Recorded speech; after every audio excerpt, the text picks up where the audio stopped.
ये कहानी है हमारे देश भारत की, जो मुंशी प्रेमचंद द्वारा लिखित है। कहानी का नाम है मेरा वतन। कहानी मुंशी प्रेमचंद। आज पूरे 60 बरस के बाद मुझे अपने वतन, प्यारे वतन का दर्शन फिर नसीब हुआ। जिस वक्त मैं अपने प्यारे देश से विदा हुआ और किस्मत मुझे पश्चिम की तरफ ले चली, मेरी उठती जवानी थी। मेरी रगों में ताज़ा खून दौड़ता था और सीना उमंगों और बड़े बड़े इरादों से भरा हुआ था। मुझे प्यारे हिंदुस्तान से किसी जालिम की सख्तियों और इंसाफ के ज़बरदस्त हाथों ने अलग नहीं, जालिम का जुल्म और कानून की सख्तियां मुझसे जो चाहे करा सकती हैं, मगर मेरा वतन मुझसे नहीं छुड़ा सकती। यह मेरे बुलंद इरादे और बड़े बड़े मंसूबे थे जिन्होंने मुझे देश निकाला दिया। मैंने अमेरिका में खूब व्यापार किया, खूब दौलत कमाई और खूब ऐश किए। भाग्य से बीवी भी ऐसी पाई जो अपने रूप में बेजोड़ थी, जिसकी खूबसूरती की चर्चा सारे अमेरिका में फैली हुई थी और जिसके दिल में किसी ऐसे ख्याल की गुंजाइश भी न थी जिसका मुझसे संबंध न हो। मैं उस पर दिलोजान से न्योछावर था और वह मेरे लिए सब कुछ थी। मेरे 5 बेटे हुए, सुंदर, हृष्ट-पुष्ट और नेक, जिन्होंने व्यापार को और भी चमकाया और जिनके भोले नन्हे बच्चे उस वक्त मेरी गोद में बैठे हुए थे जब मैंने प्यारी मातृभूमि का अंतिम दर्शन करने के लिए कदम उठाया। मैंने बेशुमार दौलत, वफादार बीवी, सपूत बेटे और प्यारे प्यारे जिगर के टुकड़े, ऐसी ऐसी अनमोल नेमतें छोड़ दी, इसलिए कि प्यारी भारत माता का अंतिम दर्शन कर लूं। मैं बहुत बुढ़ा हो गया था, 10 और हूँ तो पूरे 100 बरस का हो जाऊं, और अब अगर मेरे दिल में कोई आरजू बाकी है तो यही कि अपने देश की खाक में मिल जाऊं। यह आरजू कुछ आज ही मेरे मन में पैदा नहीं हुई है, उस वक्त भी थी जबकि मेरी बीवी अपनी मीठी बातों और नाजुक अदाओं से मेरा दिल खुश किया करती थी। जबकि मेरे नौजवान बेटे सवेरे आकर अपने बूढ़े बाप को अदब से सलाम करते थे, उस वक्त भी मेरे जिगर में एक कांटा सा खटकता था, और वह कांटा ये था कि मैं यहाँ अपने देश से निर्वासित हूँ। ये देश मेरा नहीं है, मैं इस देश का नहीं हूँ। धन मेरा था, बीवी मेरी थी, लड़के मेरे थे और जायदादें मेरी थीं, मगर जाने क्यों मुझे रह रहकर अपनी मातृभूमि के टूटे फूटे झोंपड़े, 4-6 बीघा मौरूसी ज़मीन और बचपन के लंगोटिया यारों की याद सताया करती थी, और अक्सर खुशियों की धूमधाम में भी ये ख्याल चुटकी लिया करता कि काश अपने देश में होता। मगर जिस वक्त बम्बई में जहाज से उतरा और काले कोट पतलून पहने, टूटी फूटी अंग्रेजी बोलते मल्लाह देखे, फिर अंग्रेजी दुकानें, ट्रामवे और मोटर गाड़ियां नजर आईं, फिर रबड़ वाले पहियों और मुंह में चुरुट दाबे आदमियों से मुठभेड़ हुई, फिर रेल का स्टेशन और रेल पर सवार होकर अपने गांव को चला, प्यारे गांव को जो हरी भरी पहाड़ियों के बीच में आबाद था, तो मेरी आंखों में आंसू भर आए।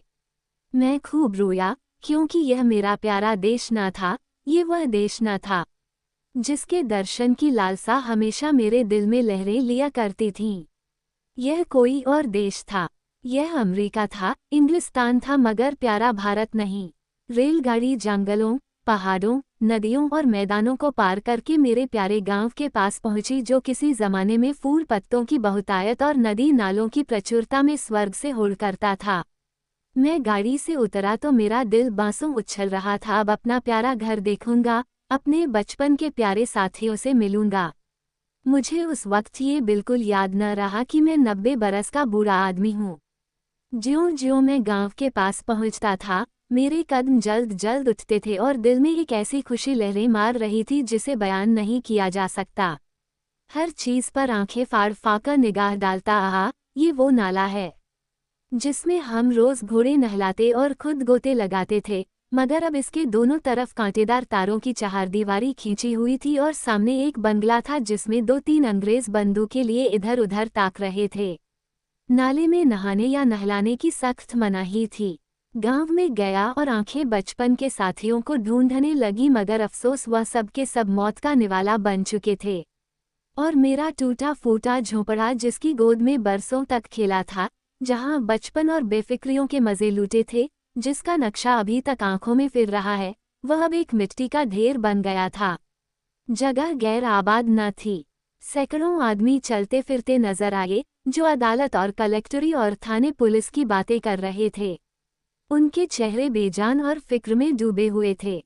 और वह सब दुनिया की परेशानियों से टूटे हुए मालूम होते थे। मेरे साथियों के से हृष्ट-पुष्ट, सुंदर, गोरे चिट्टे नौजवान कहीं न दिखाई दिए। वह अखाड़ा जिसकी मेरे हाथों ने बुनियाद डाली थी, वहाँ अब एक टूटा-फूटा स्कूल था और उसमें गिनती के बीमार शक्ल सूरत के बच्चे जिनके चेहरों पर भूख लिखी थी, चिथड़े लगाए बैठे ऊँघ रहे थे। नहीं, यह मेरा देश नहीं है। ये देश देखने के लिए मैं इतनी दूर से नहीं आया। यह कोई और देश है, मेरा प्यारा देश नहीं है। उस बरगद के पेड़ की तरफ दौड़ा जिसकी सुहानी छाया में हमने बचपन के मज़े लूटे थे, जो हमारे बचपन का हिंडोला और जवानी की आरामगाह था। इस प्यारे बरगद को देखते ही रोना सा आने लगा और ऐसी हसरत भरी, तड़पाने वाली और दर्दनाक यादें ताज़ी हो गईं कि घंटों ज़मीन पर बैठकर रोता रहा। यही प्यारा बरगद है जिसकी फुंगियों पर हम चढ़ जाते थे, जिसकी जटाएं हमारा झूला थीं और जिसके फल हमें सारी दुनिया की मिठाइयों से ज़्यादा मज़ेदार और मीठे मालूम होते थे। वह मेरे गले में बाहें डालकर खेलने वाले हमजोली जो कभी रूठते थे, कभी मनाते थे, वह कहाँ गए? आह, मैं बेघर-बार मुसाफिर क्या अब अकेला हूँ? क्या मेरा कोई साथी नहीं? इस बरगद के पास अब थाना और पेड़ के नीचे एक कुर्सी पर कोई लाल पगड़ी बांधे बैठा हुआ था। उसके आसपास 10-20 और लाल पगड़ी वाले हाथ बांधे खड़े थे और एक अधनंगा अकाल का मारा आदमी जिस पर अभी-अभी चाबुकों की बौछार हुई थी, बड़ा सिसक रहा था। मुझे ख्याल आया, यह मेरा प्यारा देश नहीं है, यह कोई और देश है, ये यूरोप है, अमेरिका है, मगर मेरा प्यारा देश नहीं है, हरगिज़ नहीं। इधर से निराश होकर मैं उस चौपाल की ओर चला जहाँ शाम को पिताजी गांव के और बड़े बूढ़ों के साथ हुक्का पीते और हंसी दिल्लगी करते थे। हम भी उस टाट पर कलाबाजियाँ खाया करते। कभी कभी वहाँ पंचायत भी बैठती थी जिसके सरपंच हमेशा पिताजी ही होते थे। इसी चौपाल से लगी हुई एक गौशाला थी, जहाँ गांव भर की गायें रखी जाती थीं और हम यहीं बछड़ों के साथ कुलेले किया करते थे। अफसोस, अब इस चौपाल का पता न था। वहाँ अब गांव के टीका लगाने का स्टेशन और एक डाकखाना था। उन दिनों इसी चौपाल से लगा हुआ एक कोल्हाड़ा था जहाँ जाड़े के दिनों में ऊख पेरी जाती थी और गुड़ की महक से दिमाग तर हो जाता था। हम और हमारे हमजोली घंटों गंडेरियों के इंतजार में बैठे रहते थे और गंडेरियां काटने वाले मजदूरों के हाथों की तेजी पर अचरज करते थे। जहाँ सैकड़ों बार मैंने कच्चा रस और पक्का दूध मिलाकर पिया था। यहाँ आसपास के घरों से औरतें और बच्चे अपने अपने घड़े लेकर आते और उन्हें रस से भरवाकर ले जाते। अफसोस, वो कोल्हू अभी ज्यों के त्यों गड़े हुए हैं, मगर देखो, कोल्हाड़े की जगह पर अब एक सन लपेटने वाली मशीन है और उसके सामने एक तंबोली और सिगरेट की दुकान है। इन दिल को छलनी करने वाले दृश्यों से दुखी होकर मैंने एक आदमी से जो सूरत से शरीफ नजर आता था, कहा, बाबा, मैं परदेशी मुसाफिर हूँ, रात भर पड़े रहने के लिए मुझे जगह दे दो। इस आदमी ने मुझे सर से पैर तक घूरकर देखा और बोला, आगे जाओ, यहाँ जगह नहीं है। मैं आगे गया और यहाँ से फिर हुक्म मिला, आगे जाओ। 5वीं बार सवाल करने पर एक साहब ने मुट्ठी भर चने मेरे हाथ पर रख दिए। चने मेरे हाथ से छूटकर गिर पड़े और आंखों से आंसू बहने लगे। हाय, यह मेरा प्यारा देश नहीं है, यह कोई और देश है। ये हमारा मेहमान और मुसाफिर की आवभगत करने वाला प्यारा देश नहीं, हरगिज़ नहीं।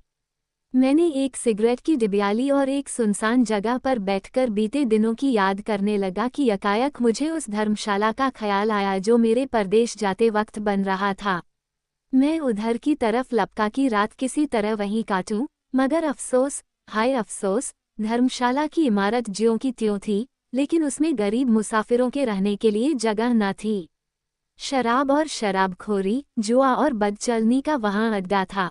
ये हालत देखकर बरबस दिल से एक ठंडी आह निकली। मैं जोर से चीख उठा, नहीं नहीं और 1000 बार नहीं, यह मेरा वतन, मेरा प्यारा देश, मेरा प्यारा भारत नहीं है। यह कोई और देश है। ये यूरोप है, अमेरिका है, मगर भारत हरगज नहीं। अंधेरी रात थी। गीदड़ और कुत्ते अपने राग अलाप रहे थे। मैं दर्द भरा दिल लिए उसी नाले के किनारे जाकर बैठ गया और सोचने लगा कि अब क्या करूं। क्या फिर अपने प्यारे बच्चों के पास लौट जाऊं और अपनी नामुराद मिट्टी अमेरिका की खाक में मिलाऊं? अब तो मेरा कोई वतन न था। पहले मैं वतन से अलग जरूर था, मगर प्यारे वतन की याद दिल में बनी हुई थी। अब बेवतन हूँ, मेरा कोई वतन नहीं। इसी सोच विचार में बहुत देर तक चुपचाप घुटनों में सिर दिए बैठा रहा।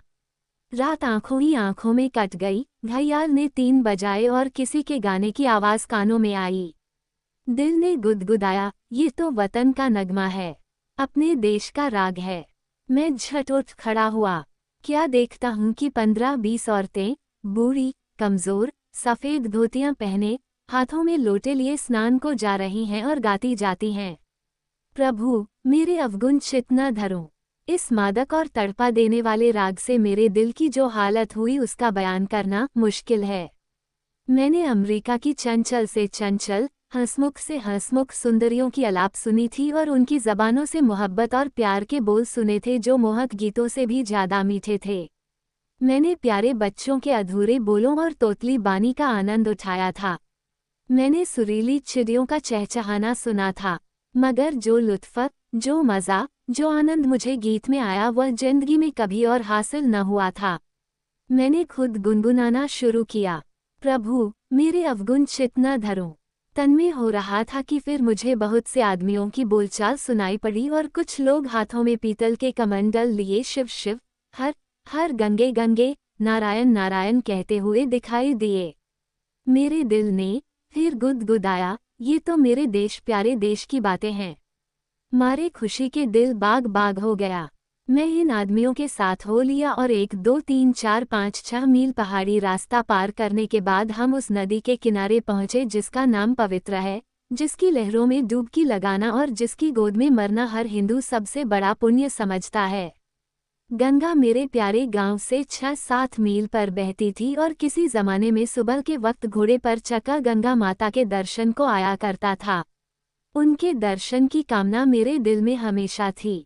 यहाँ मैंने हजारों आदमियों को इस सर्द, ठिठुरते हुए पानी में डुबकी लगाते देखा।